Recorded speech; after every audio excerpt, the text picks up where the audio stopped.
Okay, we can get started now that Doug's here. Didn't want you to miss anything.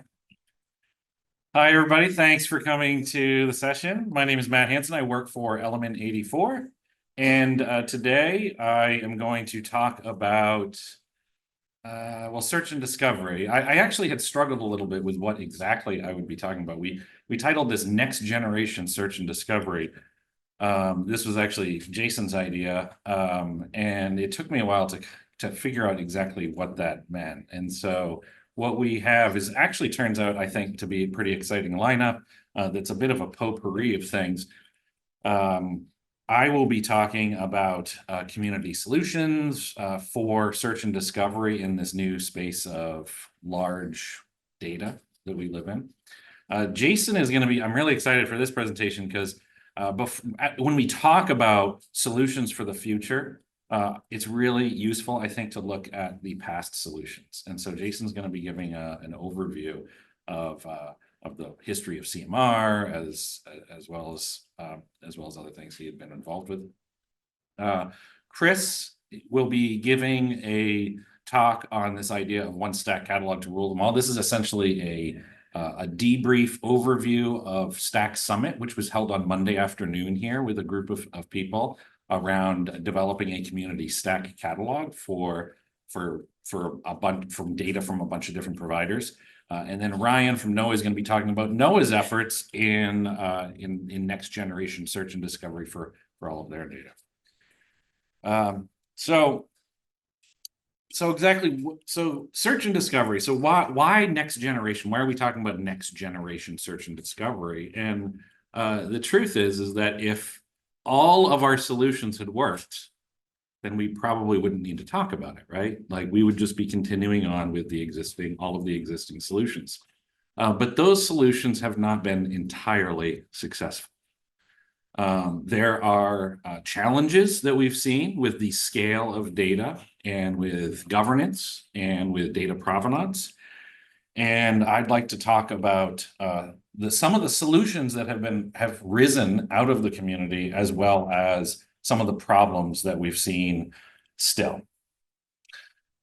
First, I want to talk about this idea of guerrilla standards. The guerrilla standards is a term that Howard Butler used. You might have heard the term community standards. You might have heard of Stack. Stack is a thing that I've been involved with since the beginning. And it was a distinctly different effort from other types of standards.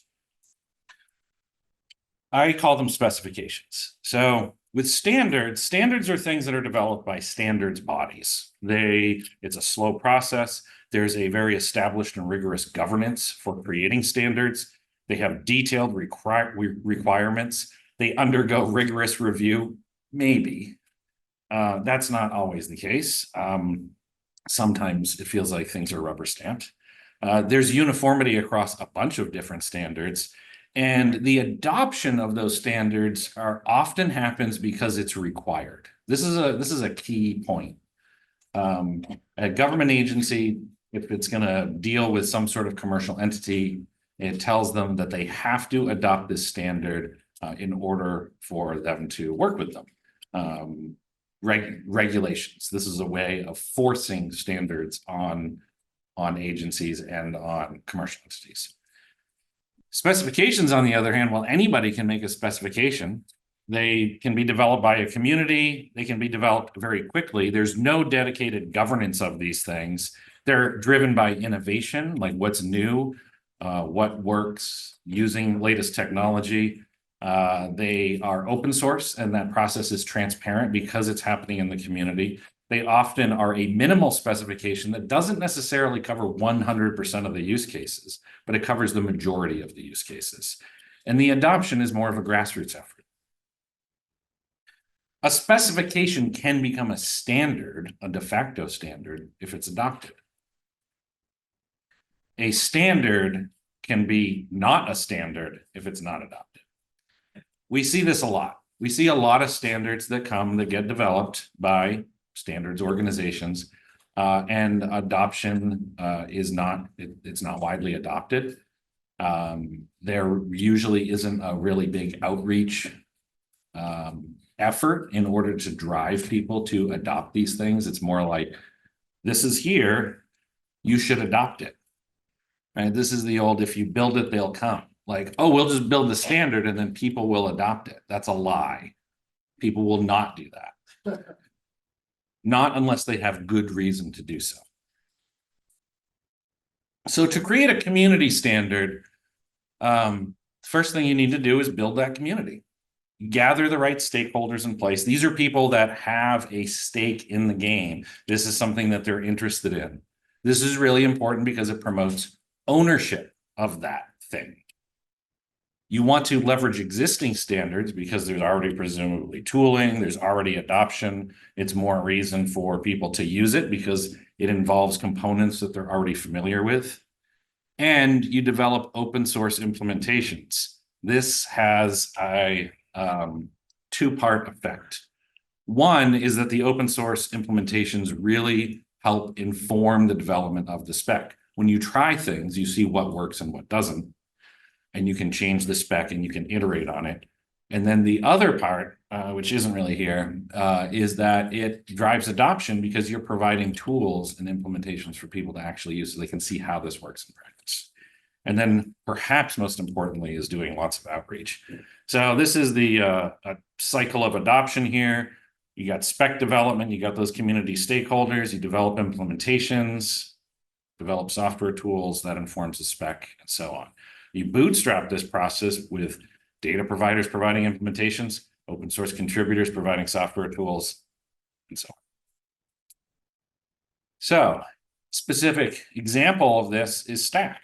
Stack has arguably been a fairly successful effort. It is a community standard. It's been rubber stamped by OGC as a community standard, whatever that may mean. And it's been fairly widely adopted. What is Stack? This is not a Stack 101, but I think it's important here. It's not really just a specification. It's actually specifications and an open source ecosystem of tooling for using those specifications. The benefits of Stack are multifold. It's very, very flexible. It separates data and metadata. And so the data can be anywhere. And the metadata isn't just embedded in the data files, which is problematic in a cloud environment, because it means that if the metadata is only stored in the files, it means you need to access and open up that file, and there's overhead doing that over networks. And so the data can be anywhere. The metadata is centralized. It's in one place. And that separation of concerns is really important for cloud native geospatial paradigm of processing. There's an open source ecosystem. There's already a bunch of tooling that you can use. It's extensible through extensions. Stack catalogs are crawlable. The linkages within Stack are a really important feature because they could provide a way to provide metadata in a variety of different formats, as well as link to important documentation that would be useful for humans or for machines. And the idea of using Stack-based workflows, which is something I will talk about just real briefly, is really excellent for tracking data provenance. So I have been using this graphic for a long time, for years. If you're a scientist, you know what this is, and perhaps you are a little bit ashamed, because this is a typical working directory of scientists that I used to work with. What's going on here, right? Like, let's say I publish a paper and I used one of these files. Well, which one was it? Was it final class 2? No, it was final version final because it has the word final in it twice. So this is a real problem. There's no indication of what was used. These files, you can tell from the naming that this is Landsat data. This was a k-means classifier output, but like it's not at all clear what was done to this file or how it was produced. So this is where cloud native geospatial workflows using Stack come in. This was not at all an original intention of Stack, but I think it's one of the most powerful features of it. which is stop thinking in terms of files. I keep on telling people this, stop thinking about files and stop thinking about algorithms that open up a file and generate another file. Instead, write workflows and algorithms that operate on metadata. And so remember that separation of concerns. Data and metadata are separate. You have an algorithm, it takes in a bunch of metadata. That metadata contains a complete characterization of the data, including where it's located and how to access it. You can then add provenance information to the metadata. You could add new assets. You can create derived products. You could create whole new items entirely, create the metadata. You put the data wherever it is that it goes as part of your process, and you end up returning the metadata. Stack becomes this messaging in between processing chains. It's a great way to track data provenance. In Stack, you can have links that point to the source Stack items that were used to generate your derived products, as well as using, for instance, the processing extension to provide software versioning information and whatever other kind of lineage information that you would like to include. So that's all great, right? Stack is great. But there are problems. And for the rest of the time, I want to talk about the problems that we're still seeing that still really have yet to be solved. First off, there's some serious search and discovery challenges. There's the sheer scale of metadata. There's just the number of granules. Jason will talk more about this. CMR was not originally intended for the scale that it operates at today. And in the future, we're expecting that to increase by much, much more. I'm not going to talk in detail about any of these things, but I wanted to raise these. I just wanted to throw bombs. There's the interoperability across providers is still actually a problem. And this is perhaps a problem with Stack, which I will talk about. Available tooling and utilities is still somewhat fragmented. Some things are unsupported. There's still tooling, there's still a lot of work to be done there. And that's pretty apparent because people are still working on tools and all the agencies are still continuing working on tools. There's a knowledge gap between users and data providers still. There's the multi-cloud problem, which I have some slides on because it is actually important. And for all of this agency data, for all of government data that's free and open, that's great, but there are no SLAs for that data so that commercial companies can build applications on top of it. And that's also a serious problem. If you want to offer as a commercial company, you want to offer an SLA to your users because you have some sort of derived product off Landsat, you're kind of out of luck. You're relying on a third party that doesn't come with any guarantee. Challenges in Stack. Well, so this is kind of the inverse of what I said before with the benefits of Stack.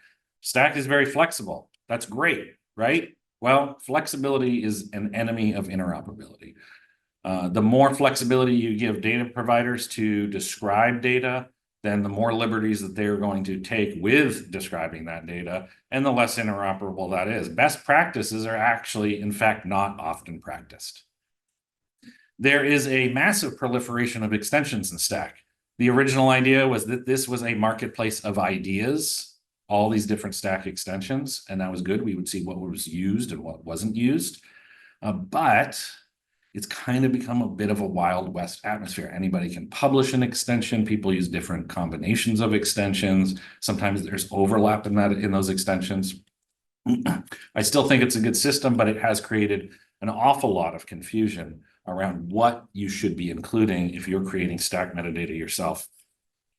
There's also a tendency to shoehorn problems into Stack. People think Stack is great, and I'm going to use it for all of these things, but sometimes it's actually not the appropriate tool. Sometimes OGC Features API is actually the better thing to use. I will actually have a slide and talk about that more. And then, perhaps most importantly, this is the problem of the dog that actually caught the car, is that Stack was a community standard. It became successful. And now we're like, okay, well, now what? How do we actually handle the governance of it? We're not a standards body. The steering committee is 5 people. 4 of those are located in North America. We're all males, and we're all work for commercial companies, except for Matthias, who is a private consultant who works for commercial organizations often. So this is a real issue on how exactly Stack is governed, how new versions are released, how things are voted on. It creates, I said before that community standards are often transparent and open. However, this sort of governance actually leads to the opposite of that. So that's really a major problem, and one that we're going to have to figure out what to do next. So the Stack extensions, I said, was a marketplace of ideas. There's 60 extensions. We do have this maturity classification of extensions. So as things get implemented, they move up in maturity, things become stable. So theoretically, you should be able to go there and look at the stable extensions and, oh, these are the ones that I should be implementing. However, that takes resources and time for somebody to actually monitor that, see what's being used, and update the maturity classifications appropriately. That doesn't always happen. The API, Stack API, is a separate specification. It also has some extensions. Some of these are not fully implemented in the open source tooling. Again, it just leads to some confusion about what is possible and what isn't, and what you should be using. So back to this idea of like, should Stack be used for everything? We actually have been dealing with this issue recently. This comes up, people ask, hey, should I use Stack or should I use OGC Features API? And this is just an example here and a bit of a litmus test. So what are Stack items? Well, Stack is GeoJSON. It defines a region, those geometries define a region where there is data. That can contain additional properties, but that data, as I said, they're in separate files. In the OGC features spec, it's also GeoJSON. It describes regions of uniform properties, but there are no assets. There's properties, but there's no assets.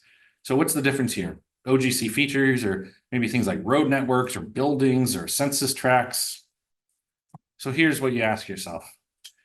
Use if the geometry is the data or not. So you use OGC features if the geometry is in fact the data. Like that's the data, right? The building footprint is the data. If the geometry is simply a definition of where that data is located, that's where Stack comes in. Here's another problem I had mentioned. I think I had this. This is the authoritative source problem. We'll take Landsat. The authoritative source of Landsat is on AWS. This is where USGS puts it. But there's also a copy of that data on Microsoft. And there's a copy of that data on Google Earth Engine. Who knows what is done to that data? Sometimes there may be additional files added. At what point, Google Earth Engine was actually doing the level 2 processing of Landsat themselves, even though it was using the USGS source code. I don't think they're doing that anymore, but it does lead to a lot of questions. Landsat may actually delete scenes and reprocess them. How sure are you that those changes actually made its way through to the planetary computer or to Google Earth Engine? You don't know. This is a real issue. As we see large archives of data, the cloud native geospatial paradigm is very powerful. It provides a way to do processing next to the data. It's very fast. You can scale up, but it means that you need a copy of that data in the same data center. And so this is why you see cloud providers, they're like, we're just going to copy this data. We're going to copy it over to our data center so that our users can use it. And that's great in theory, but it creates this problem of really, what is the authoritative source? How do I know that this is in fact the latest data from USGS? And that's all I got. So like I said, just a bunch of throwing bombs. Here's a bunch of problems. And now I'd like to have Jason come up and talk a little bit about the history of search. Thank you.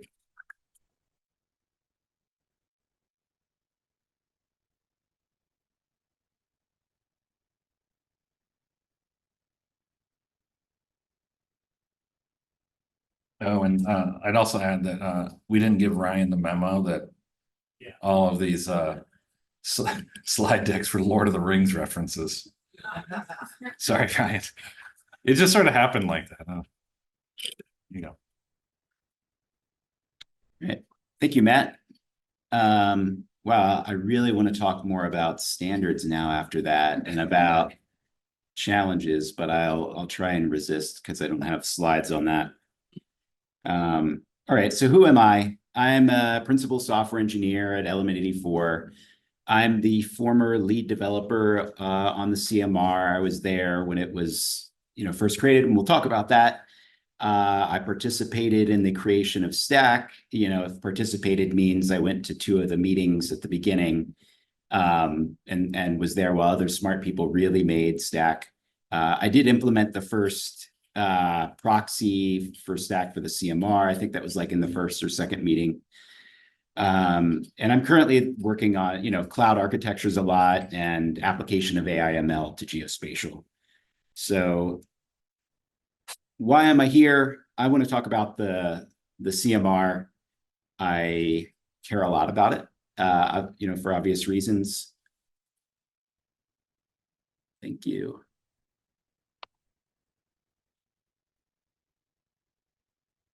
You get talking and then you miss that your slides are covered up. And what are the challenges today for federal and commercial, and like, what are my recommendations? So I'm having trouble getting this to actually go. Okay, so opinions and thoughts are my own. I am not up here speaking on behalf of NOAA or NASA. I'm just a private citizen with too much caffeine. All right, so what's coming?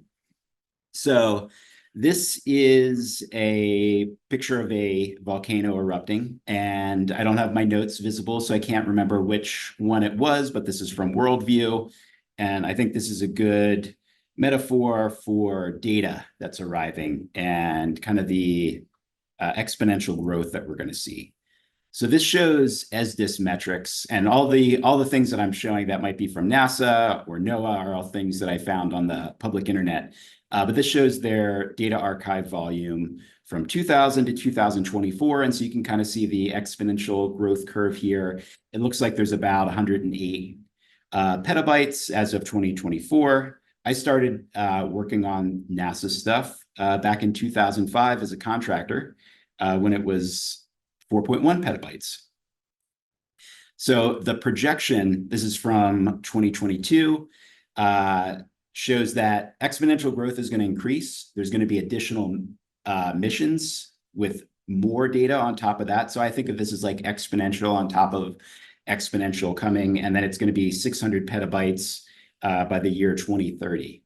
And so more data, like when we're thinking about search and discovery, we don't actually care how many petabytes it is. We care more about how many items is that, stack items, or how many granules is it. Right now, NASA and NOAA, like coincidentally, have about the same number of granules. They both have about 1.5 billion. By 2030, based on NASA's projections, and I did some math of granule to data sizes, it's going to be about 5 to 8 billion granules. Which is a whole lot. What else is coming? Better capabilities offered by AI and machine learning. So AI is going to usher in new capabilities that users are going to ask for, and we're going to want to provide to them. And there'll be things where users can just ask questions. They can ask something about the data and be able to get a response back. So this is a demo that we've built where the user is saying, show me algal blooms within 1 kilometer of the coast of the Cape Cod. We're using a technique that we developed called natural language geocoding to get the exact area that they mention and then find things that are in the images. And this is the kind of feature that people are going to start to want to see, and we're going to start to want to build on top of these catalogs. What else is coming? Even more data. So I really like this. This is GOES, and this was developed, this visualization by one of my coworkers. So commercial is going to have this issue too. So this is a great visualization. I showed this in one of my earlier talks this week, but this is from Earth Genome. And what you saw at the beginning of the animation is the state of Alabama. And it's split apart into a whole bunch of different chips. So a chip is just sort of like part of a scene. And each scene has been run through a vision model to generate a vector embedding. And then at that point, you can kind of figure out from what the model knows, what kind of image is it? And it's grouped together like in clusters. So most of it is green, like trees and things like that. And then you can see other stuff here. So when you do this, you take a couple scenes and you turn it into many thousands of separate little images. So 25 million Sentinel-2 scenes, if we're going to do the whole catalog, becomes 20 billion chips. So is this coming? Are we getting bigger budgets? Is our budget going to be exponential, right? So exponential growth is often hard to think about. So if you take $1 million in $100 bills and you stack them up, you'll get about the height of a chair. So if we do that for $1 billion, it's taller than the Burj Khalifa. So we're not going to get bigger budgets, I'm pretty sure, or it's definitely not going to be exponential. So we have to learn to deal with this data with the same budget sizes, or potentially even shrinking budgets, you know, depending on what happens. So I'm going to talk back through the history as I've seen it from my time working on some NASA stuff. I'm going to take you back to the early 2000s to a system called Echo. So I really liked when I come to ECIP. I hadn't been here probably since 2017 or so, and I see so many familiar faces. So I know people have been around for a while, so this is probably a refresher for them. So Echo was a system, you think big Java, J2EE stuff. It had SOAP APIs, you know, using XML to actually get and search for data. It had, you know, think of service-oriented architecture if you're familiar with that term. And the holdings as of 2004, this is from a presentation, I think, in China, 30 million granules was the number of granules that Echo had at the time, about 1,300 collections. And you can see here easily, like on the list, these are the list of providers that had data in the CMR. So just a handful compared to today. People searched using tools like this. This is WIST. This was all written in Perl. I had the pleasure of working on it a little bit, and you would find code in there from like the early 90s. And that was kind of cool, actually. This is before Web 2.0. Well, not probably it was running during that time period, but it didn't have any of those features that you can see the login button in the top right here is more like today's buttons where there's no gradient.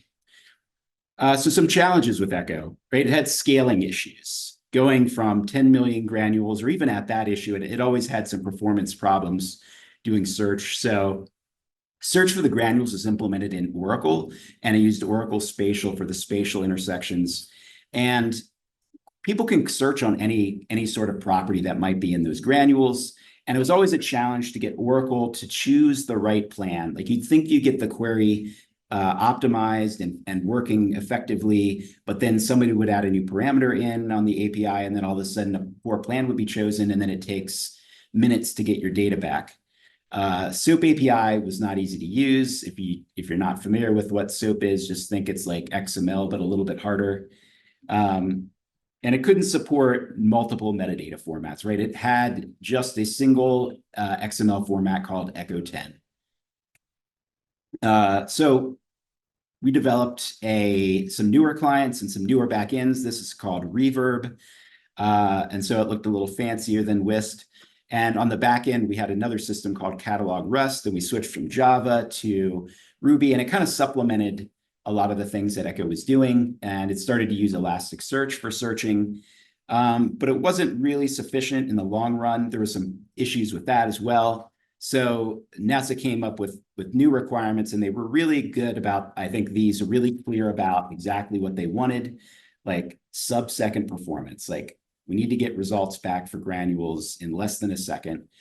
It had to add in all of the collections from GCMD, which are going to be many thousands of them. And that was, you know, a lot more than Echo had. Even though we had millions and hundreds of millions of granules, we didn't have the same number, and collections have different use cases. It also needed to add ISO 19115 support as sort of a requirement. And that meant it needed to handle both the data format from GCMD of diff and this other format, ISO 19115. And it just had to have good handling of those formats. So we started CMR. This is the very first commit, December 2nd, 2013. And we worked on this for a while. Maybe about a year later, it went into production, kind of soft launch. So this is a blog post from 2017. And I think at this point, it was like super successful. Like the CMR, as stated here by Katie Baines and Andy Mitchell, like was the foundation of NASA's Earth observation data. And it provided that sub-second search. This is the thing that I am most proud of in my career of having the chance to work on this and being there at the beginning and then going through all the way to get to production. And the fact that it's still there today and like operating well beyond what it was expected to do is kind of amazing. And so it's like 10 years later and NOAA is adopting it and they've added stack support. And I was really happy to hear at the Stack Summit, there was some mentions by Doug Newman about like additional stack support arriving. And I think that's great. There's a format internally in the CMR called UMM, stands for Unified Metadata Model.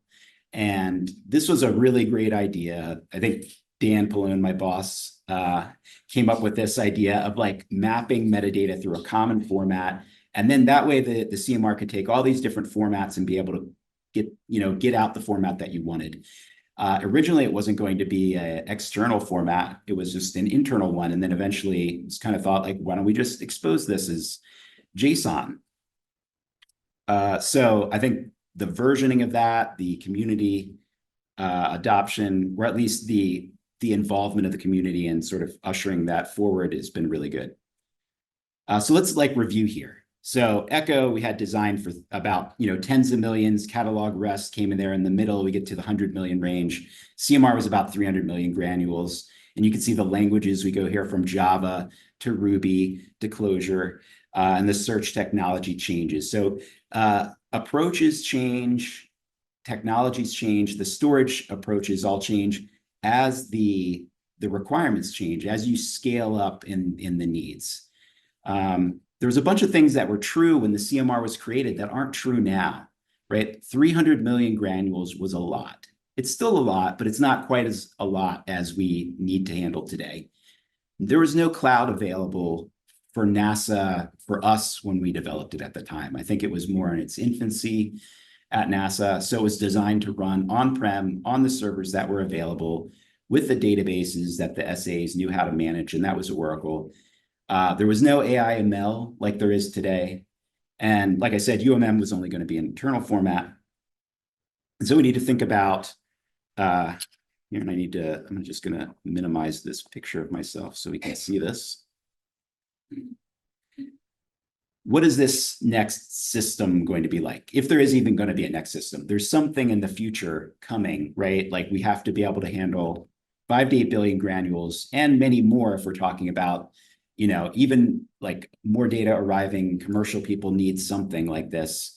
They're using, stack catalogs now, which use PostGIS, or they also use Elasticsearch for searching, but we're also going to need to handle tens of billions of items.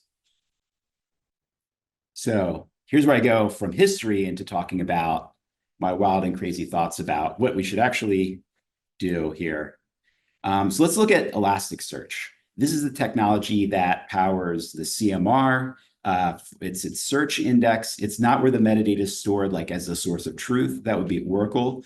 And with stack catalogs, the metadata would be stored in something like Postgres, and Elasticsearch is used to power the search. So Elasticsearch clusters look like this. You have some master nodes, and then you have these big kind of expensive data nodes that power the search. Each node is compute, like some sort of beefy machine with a lot of processors, a lot of memory. That's how Elasticsearch can achieve its performance, by having efficient use of memory, and it has storage kind of co-located with that. As you want to scale up Elasticsearch, you bring in a new node. If you have new data, you add nodes to be able to handle that and scale up. And that requires moving shards around in Elasticsearch. So every time you add a new node, Elasticsearch shuffles around the shards so that it's evenly spaced out. So that takes time for those shards to move around. It's not a fast process to do that. And really, like, you're bringing along the compute if you want to scale up the individual nodes. As you do this, right, more data equals more big bucks. It doesn't scale fast. Like, we can't scale down quickly with this either. You can scale up the individual storage on each of these nodes, but it's not something that you can do a lot of, because each node can only handle a certain amount to search that efficiently. So that architecture, that server-based approach, is really an older style approach, or really an older architecture. A more cloud-centric modern approach is to separate those two and use something like object store with a cache alongside ephemeral compute to handle this. And so there's a lot of challenges with this, but I've seen a lot of architectures, like modern architectures, looking at searching directly against object stores, which seems kind of crazy because they're not known for being fast and performant. There's a lot of benefits you get here. Ingest and search can scale separately. With Elasticsearch, the ingest path is the same as the search path. The nodes that are processing ingest also process search. But here, I don't even show the ingest side. That could be some other process writing to S3 bucket. They're completely decoupled. S3 can handle that sort of thing. S3 and other object stores infinitely scale, and they cost way, way less than EBS volumes, than on instance volumes, and especially when you're tying in the expensive nodes to it. Compute scales faster. We can spin up new lambdas, or these can also be containers. It's just a matter of like mimicking this structure here, where we're separating compute and storage. So then if we're storing this data in S3, what is the right format? And so I'm really keen on GeoParquet as a format. Now, I've used Parquet a lot with Athena, and basically it's a column-oriented storage format, and each column is stored separately. So at the bottom here, we have file metadata, and the individual rows are stored in row groups with each column stored together. And by storing all the types together, like all the points in the same chunk, it can do that really efficiently. Parquet compresses really well. When you do a search against this, the metadata will tell you minimum and maximum values for each column chunk. So if we're doing a search that's say, find me granules with this temporal value and this spatial area, you only need to look at the temporal and the spatial columns. So you don't have to read any of the other data. And you can use the file metadata to figure out what chunks do I even need to load. And looking at the file metadata, you can even determine, do I even need to look at anything else in this file? So that gives you a really efficient way to be able to pull data. And S3 is really good about this. You can pull specific bytes out. And that's how a lot of efficiency is handled with other cloud optimized storage formats like Cogs, for example. There's similar architectures that follow this approach. One is Grafana Loki. So I looked at Grafana Loki. I also have implemented on top of Elasticsearch log aggregation and search capabilities. And Elasticsearch was costing us a ton, and still is, we haven't switched to anything else yet, for searching this log data. And you can get like terabytes and terabytes of log data. And what Grafana Loki does is it stores the logs efficiently in files that are good for logs in S3. It has separate write path and read path. So you have this separation of ingest and search. There's a cache involved with loading things quickly and efficiently. And then you have this scalable search here where the querier can scale up and down. And then let's look at another architecture, OpenSearch serverless. OpenSearch is a fork of Elasticsearch. So Elasticsearch changed their open source license, and it made it a little less friendly for people like Amazon to run it. So Amazon just forked Elasticsearch and they called it OpenSearch, which conflicts with some other tools that you're familiar with, I'm sure, and they made searching for it hard. But the way that AWS doesn't share like all the inner details of how it works, but they describe enough here to show that it's storing things on Amazon S3. It's using elastic indexing and search compute units that can scale up there. So you have this separation between ingest and search and efficient searching. There's a lot of challenges with this approach. One is like updating those GeoParquet files. So if we get an update, like the granular metadata update, we have to go rewrite like an entire GeoParquet file. As part of that, we can batch them together, but that'll be a challenge. S3 read performance and getting ideal latency would be an issue. But you can use tiering. Like the idea of separating the compute and the storage is the important one.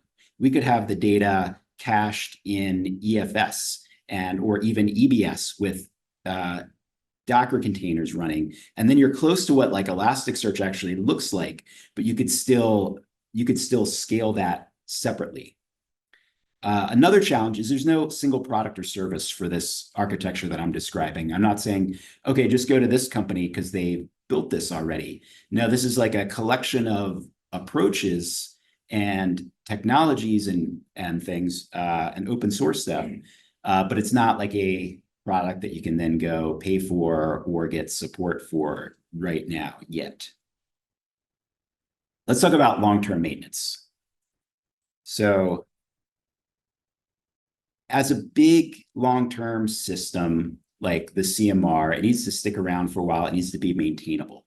And my history of working with Echo and then Catalog REST and then the CMR, I saw that there was some various downsides to some of the language choices that were made. So one, Java, super verbose. People didn't like writing language. It's not fun. I didn't like it. It lacked the benefits of dynamic languages to make, easy to run, easy to try things out. Ruby had all that, but it lacked static typing. Monkey patching became kind of a disaster in terms of complexity and like complecting everything together, if you're familiar with that term. I really, really liked Clojure, and it really worked for the CMR, with some downsides, but it lacks static typing as well. But there's some asterisks there I won't get into. But the learning curve is kind of a killer. It is not as hard to learn as I think Rust is. But it's still different enough for everybody. It looks like a Lisp. It's got parentheses in the wrong spot. And it's hard to find developers for it. Oops. So I've realized over time, I think static types are necessary for large systems. If you're going to have a lot of code, you're going to have new people coming on, and they need to understand what the code does. Static types give them the safety net as they're writing code. They see the problems that are there. And sorry for getting into like so developer-y, but that's where I live. But this is a Clojure function declaration, right? It says save a document in Elasticsearch. The arguments are on that last line there. Context, ESIndex, ES mapping type doc ID. You can't tell what these things are. If I go and try and pull something out of ESIndex, like treat it like an object, and I'm going to get like a field out of it, I don't know whether that is valid or not until I run that code. It is really easy to run code in Clojure, but it doesn't offer that same ability. And when you're just like scanning through things as a developer in code, you can't quite tell what these are. Now, if I show like some Python with a similar thing, everybody goes, the parentheses, they're in the right spot now. I can read this. But also, right, we've got types here, right? So I can see context as a context object. I know what ESIndex, it's a string. And my editor makes it easy for me to click on one of those, and I can jump right to that type. If I say context.foo, and that's not a real field, I get an error back right away. So you get all of these benefits as a developer and for maintenance over time, and it's self-documenting. So in terms of what do I think we should use in a modern system, it's Python, right? Python, according to this, is the most popular language in the world. It is the data science language of choice for a lot of people. It has a whole bunch of benefits and open code out there. It's what a lot of things in Stack are implemented in. Almost everybody knows it. But does that mean we have to rewrite everything? And what I'm talking about? And I think the answer is somewhat, but no, not completely. this is some code in the CMR, and you can see this is Ruby code if you're not familiar, and it's still in there as of today, and this was added 7 years ago, or it was last updated 7 years ago.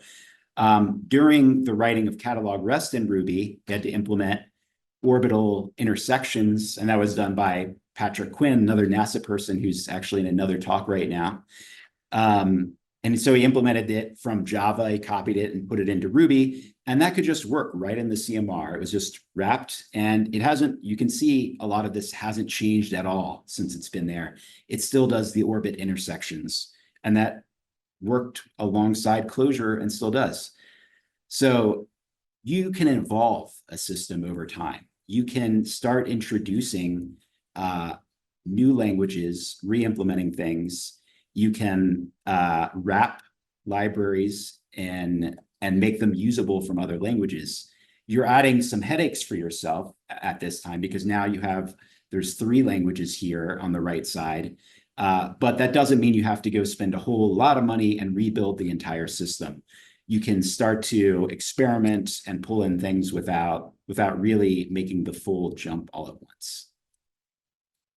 Generative AI and automation can help a lot here. So if you have undocumented code, AI coding assistants can really, really do this, generate documented code. I've been doing a lot of AI stuff and using it, and it really does work. It's not foolproof. You don't like say, push it, here AI, here's my description, go push that to production. No, it's a tool that a developer uses, but it speeds them up greatly. Like the natural language geocoding thing that I showed, I did kind of in my spare time over a couple weeks, and I used AI a lot in assisting, like coming up with the way to do that. You can take untested code and have it write tests for it. You can take JSON schemas and develop parsing code, and this isn't even AI.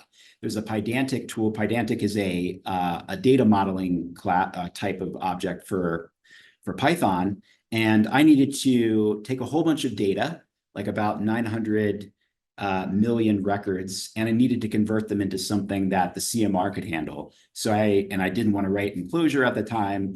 I used a Pydantic tool to generate Python code from the UMM schemas. And then I ran some code to convert that to Python, or convert it all into a new format. I stuck it into Parquet files, put it in Athena, and in a few weeks of like dabbling around, this is a part-time project, I had metadata that I could search through Parquet in Athena, huge amount of data, and I didn't really build a system to do that. I just put it in Parquet and use some Python code to move things around. And you can even do things like this. Take this Clojure code and rewrite it as Python.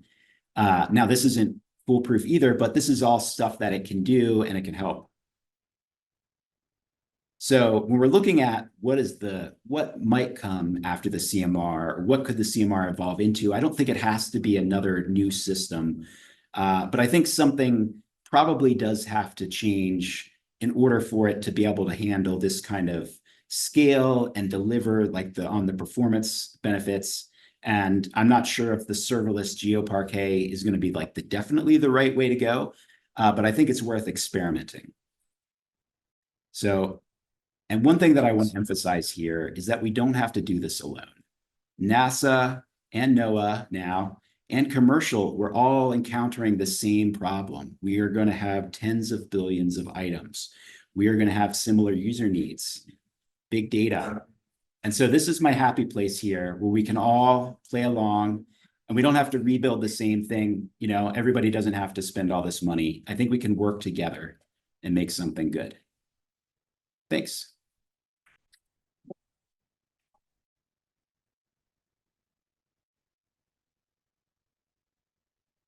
All right, thank you, Jason. I like how you call it the CMR. Is it supposed to be called the CMR? Or is that just what you do? And you also called Cape Cod the Cape Cod. You did that earlier too. So do we have any questions for the Jason?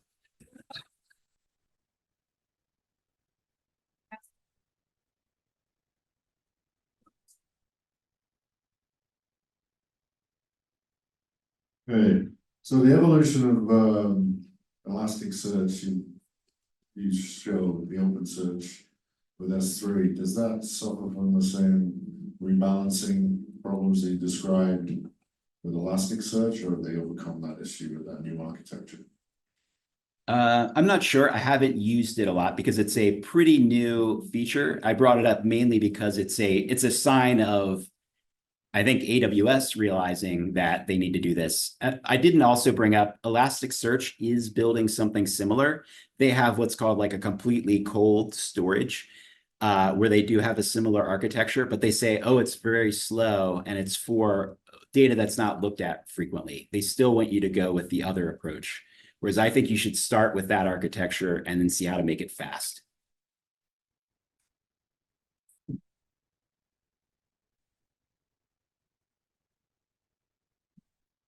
Yeah, Jason, I was wondering, did you showcase this on the slides maybe, but can you put a UI on top of GeoParquet files?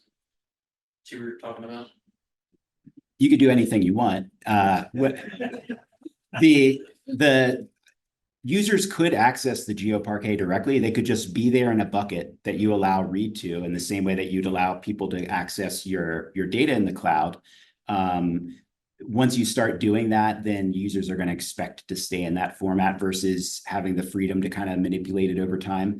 I think you probably would build a UI on top of an API, and that the GeoParquet would probably be more of an internal implementation of how do I make search fast over my billions of items.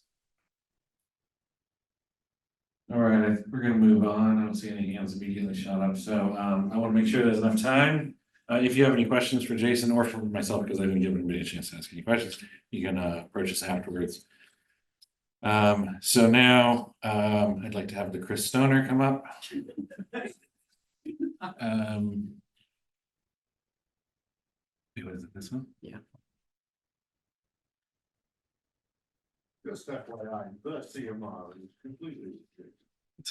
I'm using it. I'm calling it that thing. Yeah. It says it's doing something. I mean, it's not that big of a deal. Verifying.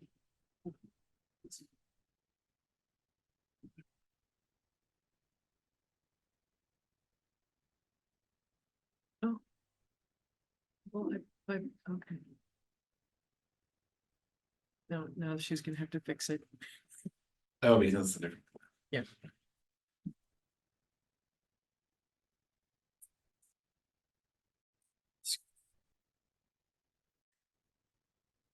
Yeah, awesome. These guys are tall. So, hi, my name is Chris Stoner. I'm the Open Environmental and Geospatial Data Lead. And if you noticed on the speaker slide, I'm the only one that like didn't work for anybody, but I actually do. I work for AWS. Sorry, it's not sharing. Oh, no worries. So I did stick with the Hobbit theme. Superstack came from Jed, from Radiant Earth, but one stack catalog to rule them all was it's kind of my idea.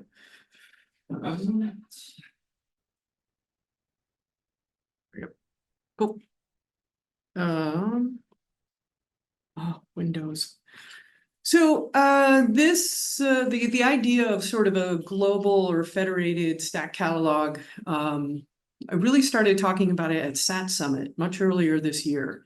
And the proposal was this need for this global searchable catalog. So like imagine if all the geospatial and all the environmental data from literally anywhere was available to you behind one search. That was sort of the idea. And we talked about it a little bit at SAT Summit, and then on Monday, a bunch of us came together and talked about it again. So again, the idea for this catalog really is to have one place for all the open data, and I mean that. I know I work for AWS, and you're probably thinking, just the cloud stuff or just the AWS stuff. No, I mean that stuff that's on-prem, that's still behind an FTP server, hosted, all the other cloud providers, if you really insist on doing that. And all behind a single API. So I'm not talking about a human having to actually go into a browser and do search terms and keywords and that sort of thing, but rather a really powerful API where you can just draw a bounding box and say, give me all the data you have for my area of interest. And Matt told me about Stack. So we already talked about Stack. You should hopefully have heard enough about what it is, but for those who maybe missed the 4,000 sessions we've had on Stack, really it was an idea of taking a bunch of individual scenes, grouping them together into a collection, and then, whoops, I went a little fast. And I don't know how to go back because Windows. I'm just gonna not do that. Basically, it's the idea of collecting it all up into a collection and then being able to search on that collection. I think Matt already talked about you're separating what's actually on disk, the objects that are on disk from the metadata. So you'll have a separate file, every object that you write to the bucket or to whatever, but that you write to a bucket, you'll create a sidecar file for Stack that includes all the metadata. So what you're searching is really just the Stack metadata files. You're not actually cracking open those safe formatted netcdf or whatever. And again, this would support your area of interest query. So what do we have today? So I said it earlier, I'm on the open data team on AWS. We have the registry of open data, over 100 petabytes of data open to the public. That's a lot. It's actually much larger than that, but that's the only public stat I can give you. And we actually have over 540 data sets. I just did these slides and we had 10 more data sets join. But even within what we have in the registry of open data, we have a couple of providers that have created their own Stack catalogs, which is great. Okay, so Stack is starting to take hold. So ArcticDem has a Stack catalog. Oh, Sentinel-2 has a Stack, and CBERS has a Stack catalog, and ESA has World Cover, and DE or Digital Earth Africa, and Landsat, and Maxar, World Bank Light Every Night, and LiDAR point clouds from USGS. So if you come to AWS and you say, where do I go to draw my bounding box and search that one Stack at there? No. So you got to go to each and every one of these and do that search. So we realized that was a problem. And we talked to the SageMaker Geospatial team. So SageMaker Geospatial said, why don't you give us an endpoint, or why don't we put together an endpoint, and we'll start taking those data sets from open data, stackifying them, and we'll have a way to search at least just the AWS holdings. And we work with our friends at Element 84. They actually built and host this endpoint for us. It is the production endpoint for SageMaker Geospatial. So if you're using the API endpoint in there and searching our Stack catalog, it's you can yell at Matt if it goes down. But the idea is to do something a little bit broader, because it's still only going to tell you about however many data sets we've gotten around to putting into our catalog. It's not going to help you with the other cloud providers if you really choose to use them. All the stuff that you still have on-prem, that you have hosted in a data center, that that you have all over the place. And a lot of that stuff needs to live there, and it needs to live there for a while. Maybe you have a hardware buy that you did, you've got 2 more years till you have a hardware refresh, and then maybe you'll do something different, but you're going to leave that data on that gear until you have to make that decision, and that makes sense. So what if we had a Stack endpoint that could be hosted by somebody else, not AWS, that could be hosted by a neutral third party that could then index all of this stuff. And that's what we talked about at Stack Summit, not to be confused with SAT Summit. Who named that? I think I did. That was on Monday afternoon, right before ESIP. So in the room, we had a bunch of data providers. These are government agencies, partners like Element 84 and DevSeed, collaborators. And the idea was to sort of level set on, does everybody understand what is Stack? So let's go over what is Stack. Let's talk about why we should care. We had lightning talks from several of the government agencies and others who talked about, here's where we are, here's how we're thinking about Stack and what we think we could do with it. And the questions that we posed to the room were really, would you contribute Stack metadata to a federated Stack catalog? Would you do it? And would you do a proof of concept collection for one of your data sets? In the end, many of the data providers were already creating stack metadata or had it on their roadmap. Most folks were interested, of course, in a crawler. I already have stack metadata, just come use it, so I don't have to do anything, which I can understand. So, and that is possible. It is possible that if you have some stack metadata, in theory, we could go out and just crawl, but that is an implementation detail that we haven't quite figured out, because does that really work, and how fresh is that going to be? And are you going to let us know when you make changes? How frequently do we go back and check and see what you did? So there's still a lot of work to figure this out and do a proof of concept. But we have good interest moving forward. Jed renamed it SuperStack. So that I take that to mean that Radiant Earth is fully on board and going to fund this, not me. But there are still some concerns, some things to sort out. Again, like where do you federate that catalog? What level? How far down do you go? How often do you refresh? Will we get notifications from the different data providers saying, I made changes to my catalog, come get those changes, that sort of thing. And again, Radiant Earth is totally bought in. They're totally going to do this. So next steps, we need to figure out how to fund Radiant Earth to do this, because keep in mind, they are a funding agency typically. So they will come in and find a cool idea and help the community build building blocks. So they're not going to build like a full end-to-end solution for anything. Typically, we don't either.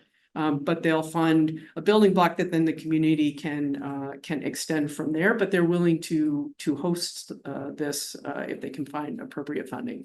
So we need data providers to contribute to a pilot, and we will eventually need a community leader to drive it. So if you're interested in any of the above, if you want to get involved, please reach out to myself and Matt. Thank you.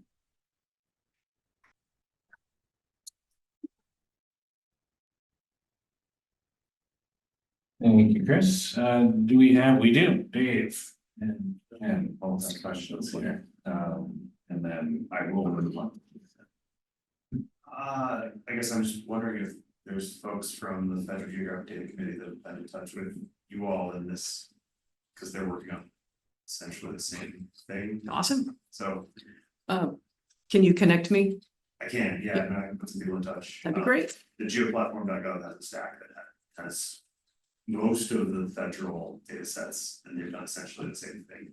Trying to bring a bunch of data providers together. I So, think someone, I don't see him in the room, but I think someone was trying to show me this at lunch. okay, no, fair. Yeah, yeah, he's in the back, Rich. And I guess the other thing I would offer is, has there been thought into more of a domain oriented perspective on this? Because I feel like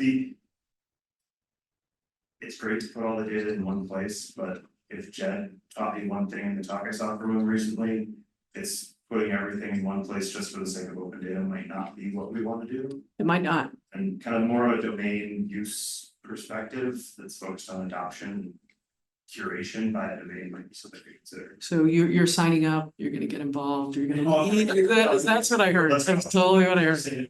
Probably this Monday, so yeah, that's great. Awesome, Dave Lodge, go to lunch. perfect, thank you. Hi, Ken Casey, I'm from NOAA. I think I'll ask a question that's gonna make me sound like an old curmudgeon or skeptic, which I'm not. Anybody who knows me, I'm a eternal optimist, so maybe I'm looking for you to fuel my optimism. But maybe it builds a little bit on what Dave was saying. So, you know, in the last 20 years, I can think of GEOS Common Infrastructure, WIS1, the Old World Data Systems, Data.gov, CS Wiggins Integrated Catalog. I can probably rattle off a few more of these previous attempts to build a one catalog to rule them all. Sure. At the Stack Summit, did you guys talk about these old attempts to do something similar? So Yeah, I'm I looking for think- like, what's the business case here that it's different, or the technology case that's different than. So some of the groups did, and I think where we got more focused on rather, you know, what didn't work before that could work now. Unfortunately, we didn't spend a whole lot of time on that. We spent a lot more time on, is this thing even going to scale? So if we tried to do this, how would we scale it? How far down would we go? And so I almost think that like we jumped ahead of some of the questions that we still could have.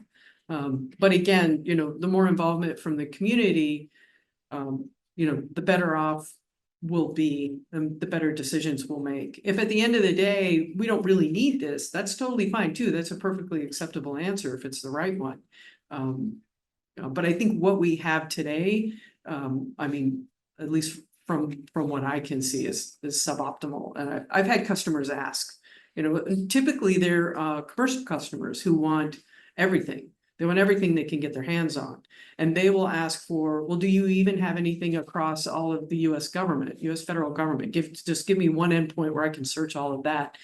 And there really isn't. Well, then, do you have something that's just all across AWS? Well, we're sort of we're working on that. Well, how do I contribute if I've got something that's on-prem or is hosted in a data center and, and I'm paying for it and I can make changes and I can contribute. Where can I contribute that? Well, we don't really have that either. So, I mean, we're at least hearing the requests from researchers and commercial folks that are looking for the data and really struggling to find it. I'm not saying Stack is necessarily the answer, but it's one option we should look at. Cool. I hope you get involved. Thank you, Chris. All right, we're gonna move on now to Ryan.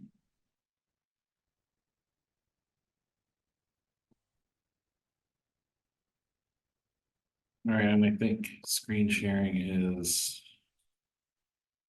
gonna be next. Presentation for, yes. No.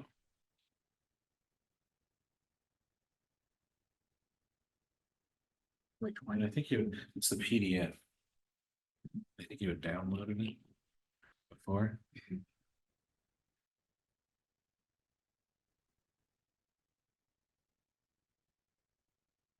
one?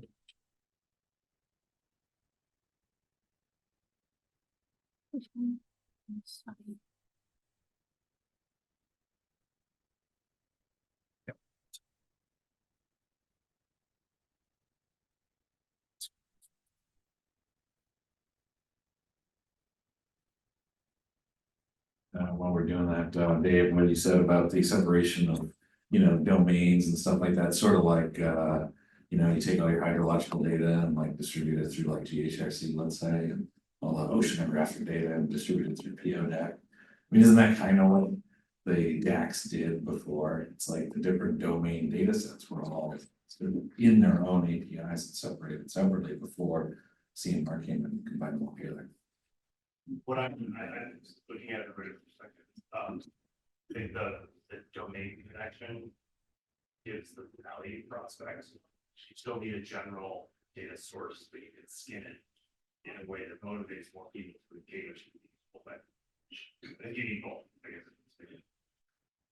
All right, we got Ryan. Thank you, Ryan. Yep. Hi, everybody. I'll provide some insights into the next generation search and discovery activities at NOAA. And under the title of this session, in terms of next generation, think like 5G to 6 or 7G, Web 2.0 to 3.0. That's kind of the framing that I want to have for people. And this will be talking about the next generation communications architecture. So, I did this at my last talk, but I want to highlight this for people. If you do go on a hike here, please check yourself afterwards. Lyme disease is here. So I'm going to frame this in terms of standards and requirements, which sounds like some people aren't super big fans of. But the UNGGIM 2 years ago at this point put out a discussion paper and described something called the Geoverse. And what this paper did was sort of organize indicators about what the next generation informatics architecture would look like. And these indicators are captured in these tables, and I'll zoom in here. And there's a set of these pathways. And so they're broken down into elements and essentially swim lanes. And they describe where we're at now, or where, more advanced governments and societies are. And then what would be the indicator of achieving this future geospatial information ecosystem. And some of the things that are described have been talked about in previous talks here. Inclusive and participatory roles in data vocabularies, digital twins, fourth industrial revolution, standards development. And so there's a set of these things, and I highly recommend reading those. The other thing that the paper did, or one of the other things that the paper did, was outline sort of the pathway, and what they see is the pathway for moving into the geoverse. So we have all these SDIs, which is very stovepiped. And then this future, which is happening, right? Whether we're part of it or not, where things are connected, right? And there's a system step change that kind of drives this, and you can see there's sort of connections between them. So as we're moving through and sort of iterating, we're bringing new technologies, and ultimately what we're enabling is this next generation communications framework, and you can think of things like satellite to satellite communications, like process passing, and more direct responses, and satellite terrestrial integrated network, and satellite network slice planning, and things like that just today we're just not even told to do.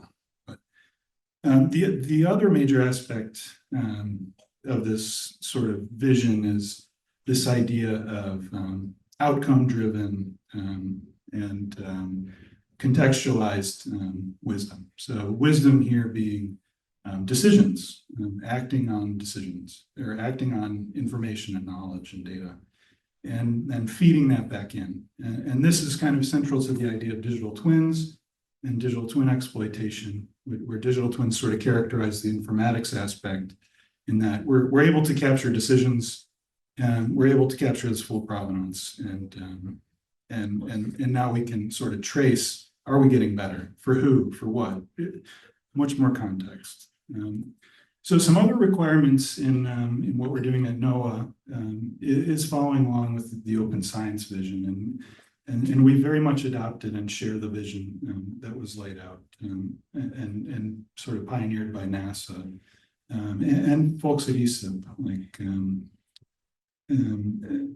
and so one of the things that I would call out here is fully transparent processes.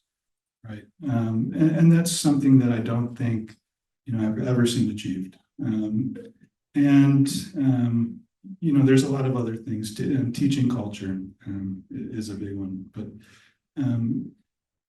another thing that we're trying to do in moving this communications architecture is this idea of federation. And so we want to build a communications framework for an open ecosystem, but we want to build in trust.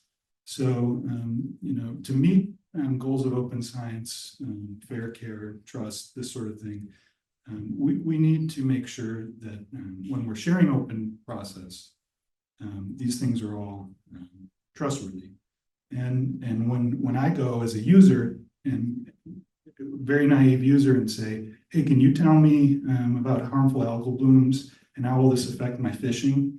I might not know where to go, but I should be able to go to anywhere and ask the question, and use information and process from across trusted entities. So another thing that we need to do at NOAA in particular, and this might apply to a lot of large orgs, and we're working with some partners at NASA, AIST, and who are having similar challenges. But how would we do this for an organization that has so much inertia, right? And so the idea of a leveling framework, iterative transformation, is really the key here. So, you know, we need to, you know, and this goes back to the Geoverse step change sort of idea.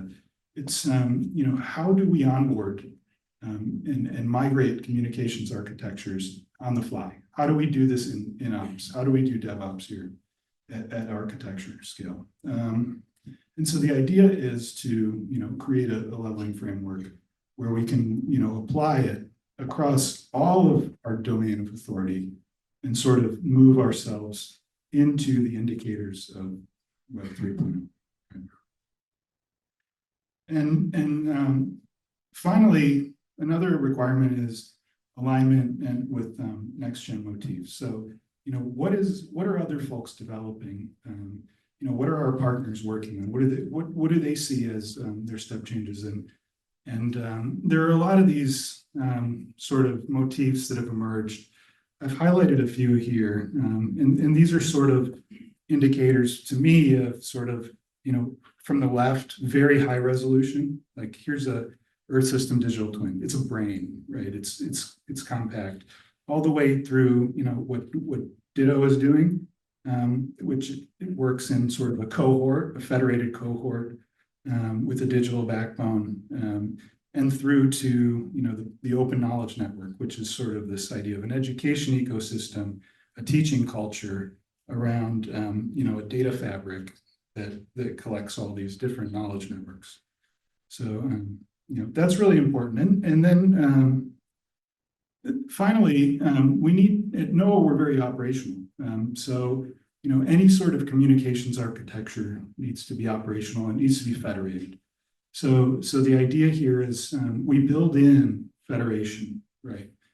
And that allows us to guarantee interoperability at many levels. Moving into sort of, you know, the approach, the solution approach. Again, we came up with a specification based on first principles, right? This is model-based systems engineering for open science communications architecture. And so we looked at GEO sort of guidance and studies of interoperability, computational interoperability concerns. And we sort of broke down the interoperability problem to allow us to sort of lead up and build up to the state where we can build this, you know, a single static API that supports users, democratized creation and management of this sort of ecosystem that also plays well and maps to, you know, all of our partners, and ultimately leading to this ability to share decisions, right, and trace those back to you know, everything that went into those. We are actually working towards operationalization of an implementation of sort of this spec, and this is going on in the NCEI or NCI at the NOAA archive in the cloud, where we have this idea of the Open Information Stewardship Service, where it's we've actually applied all the specification requirements into an operational environment, and sort of defined all the roles and how people would sustain this, because operations is all about sustainability, right?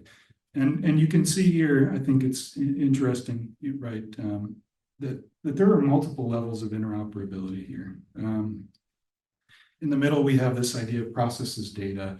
So we have, you know, full provenance about how things are running.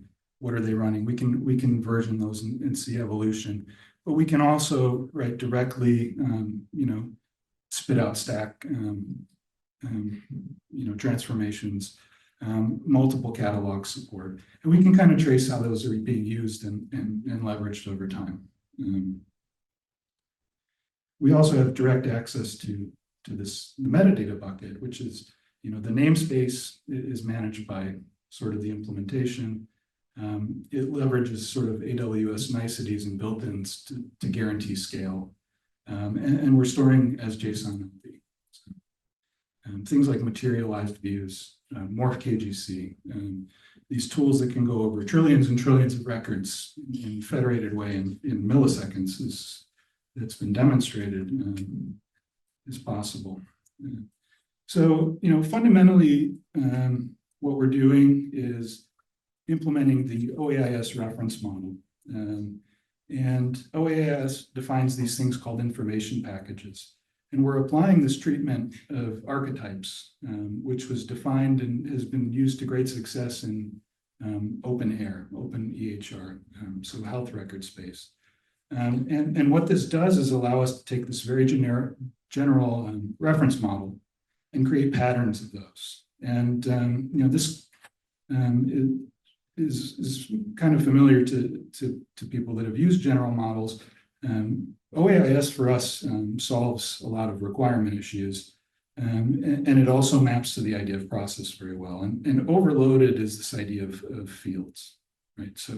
So what this allows us to do is leverage existing standards of the web, RDF, and to do multi-class characterization and leverage all these existing standards and existing community standards, suite, so all these things to say this is what a granule is to me, and then also apply other sort of semantic and structure representation, other representation. So over time, the idea is quick loading, describe what you're doing, what does your granule look like, what is your pattern implemented in the process, and then over time, let's do community governance and normalize and leverage search and discovery via natural language search to say, oh, you're defining a granule and I'm defining a granule, but I'm using this so namespace and you're using the suite namespace or whatever.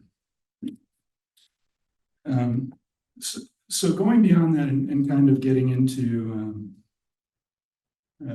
sort of digital twin expressions. What this model also allows us to do is apply arbitrary contextualization. So if you take an identity of some record and put it in a process, you can express that and express lots of things over that. And this is really handy when it comes to like AI safety and say, I can actually explicitly track concept and model drift and then set up alerts. And I can tie that to, really anything. So, I have this now entirely linked space that leverages existing well-known and well-used standards to sort of do this. And so everything that we're doing is being captured in metadata. And the AIC space allows us to do really easily define these n-area relationships. So right up here is a Morton food web. And we can feed multiple member descriptions. This comes from OAIS, via single trigger.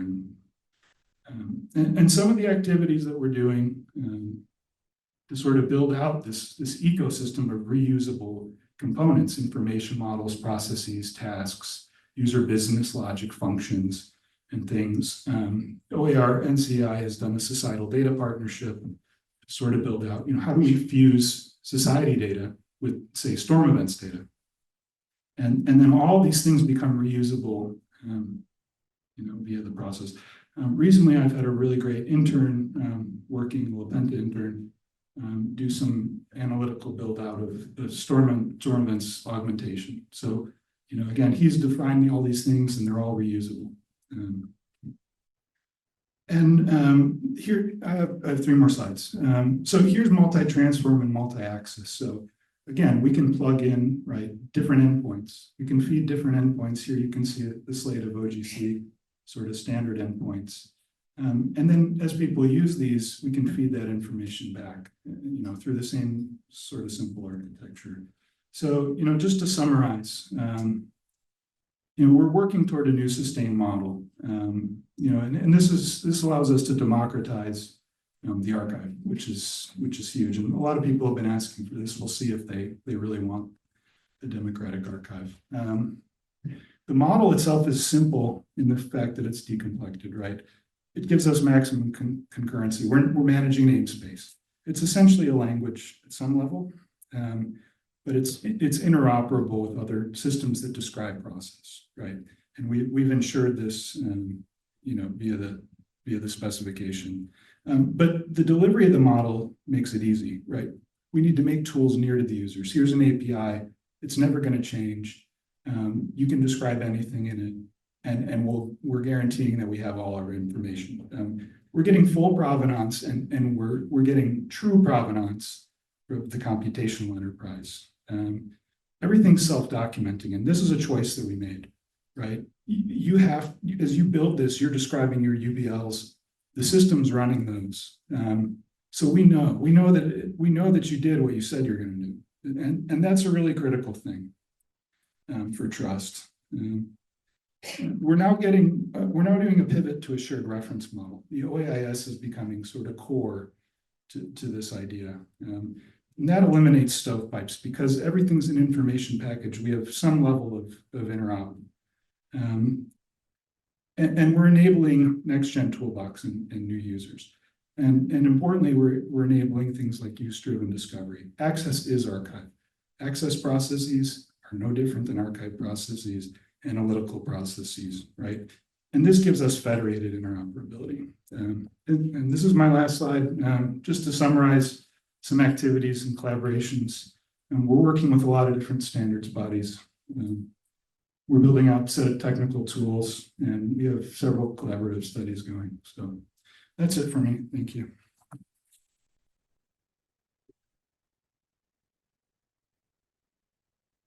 All right, thank you, Ryan. We do have a few minutes in case anybody has any questions or, I know it's the end of the day. Oh, Jason has a question.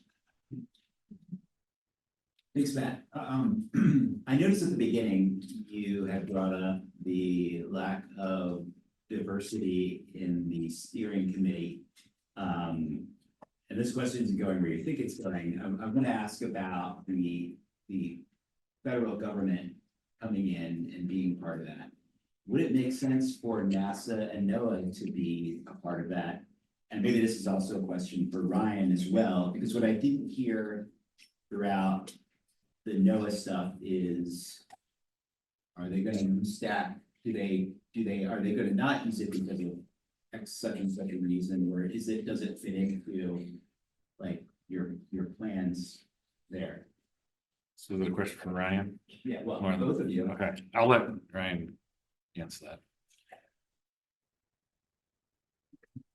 Thanks, Jason. Yeah, I think stack is very much a part of the plan for us.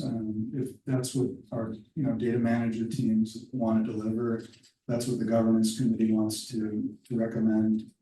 And if that's how it works out and people are consuming it, but I think what we're trying to do is democratize the archive. So we have a lot of variety in cost models essentially and value streams. And what we want to do is first see what we have. And then we promote standards over time. If people want to do stack catalogs, we say, okay, your process is invalid unless you have the stack. Right? Here's the schema. And what we want to do is turn this more into an empirical and scientific question. More that than, I think my tool is great and we should push this. And instead of that, more like, all right, well, this actually is giving value to stakeholders in this movie. Yeah, so I don't know at the end. I have been talking to people about that, like whether or not government agencies should be involved in governance of stack. Clearly, something needs to happen. Right now, all of the members of the committee are those that were most active in the development of it, and so there's a amount of technical expertise, and so I think that there probably would be some recalcitrance to like giving that up to somebody who might not actually be technically proficient in it, but something needs to happen. And if we start trying to develop some sort of governance model, are we just like trying to become a standards body, which doesn't seem like that's a solution? Maybe the Cloud Native Geospatial Foundation is where ultimately this lives, but Ken has a comment. So I'd like to hear what you have to say, because I'm really interested in hearing what government agencies think about this. Yeah, I guess the way I would put it is I have a strong preference for when the community can come together and say, here's what we need. Right. And so, yeah, we can be participants in that, and sometimes we can be in more of a leadership role, and sometimes we can be more in a follower role, but Yeah, so whether we would be part of that particular steering team or not, to me, isn't really the real question. Is like, what would it take the community to get together and really be able to coalesce and say, this is how we want to do stack. This is what needs to be done, and then we can do it, right? Like our part of it, we can deliver on that part. Right. And when we have really clear guidance from the community on what's needed and what's desired, it's way easier for us to implement. So maybe one of the things we do need to do is probably just try harder to engage, some of the federal agencies and get them involved more in some of like the stack sprints or the regular meetings or that. And it seems like that would be a good step anyway, in the right direction. I have heard like internally, like hearing some people in government saying, stack's not right for us, but this could have been a contractor or somebody else. But I was thinking, like, if we only hear the people who like stack coming and using stack, then stack's only gonna be good for them. Right, it's not gonna support the needs of whatever archives or things like that.